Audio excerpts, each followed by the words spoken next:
Dans l'univers parfois assez brutal du lycée, comment un jeune peut-il trouver sa propre voie? Aujourd'hui, on plonge dans l'histoire vraiment puissante et transformatrice de Lucas Lallemand, un personnage clé de la série française Scam.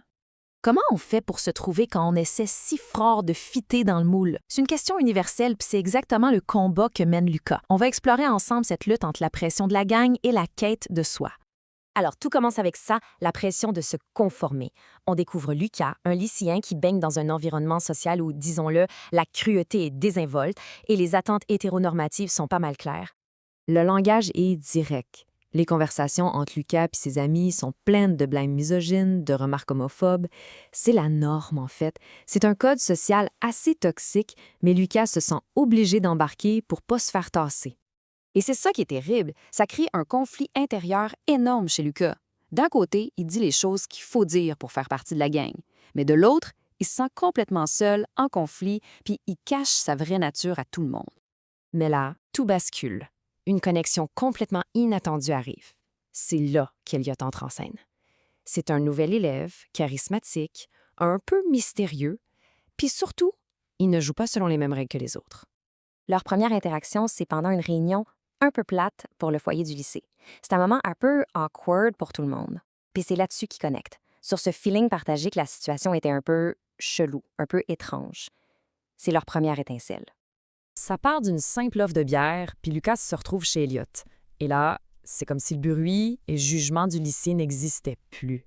Ils peuvent enfin avoir une vraie conversation, parler d'art, de musique. C'est dans ce calme-là que leur lien commence vraiment à se créer.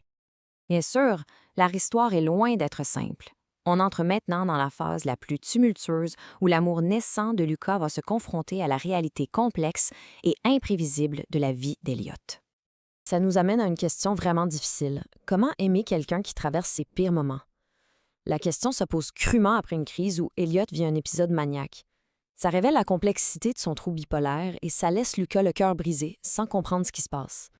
Pour bien comprendre, il faut savoir que le comportement d'Elliot est lié à son trouble bipolaire. C'est une condition qui cause des sauts d'humeur extrêmes, des hauts très intenses, la manie, et des bas très profonds, la dépression. C'est au cœur des défis de leur relation. Lucas est complètement perdu. Il ne sait plus quoi faire. Et c'est là qu'il reçoit des conseils qui vont, honnêtement, tout changer.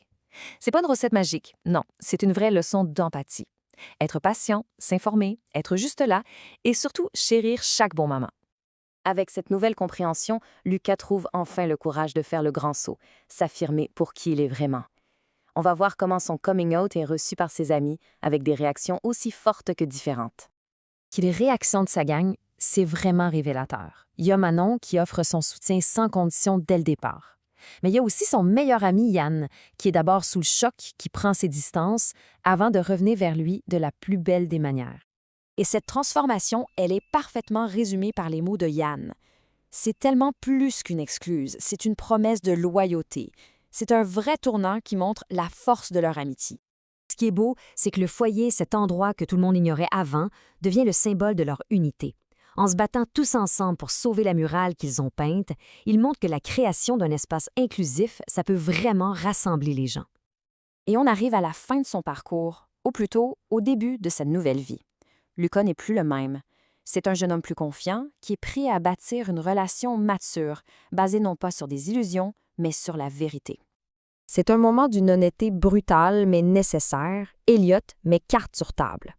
Il avertit Lucas sans filtre de la réalité de sa maladie. C'est presque sa façon de le protéger, en lui montrant la vérité, même si elle fait mal. Et la réponse de Lucas, wow! C'est vraiment le point culminant de leur histoire. Il ne recule pas devant la peur, au contraire. C'est un engagement total. Il choisit de vivre l'enfer avec Elliot plutôt que de vivre sans lui. Et ça devient leur philosophie, minute par minute.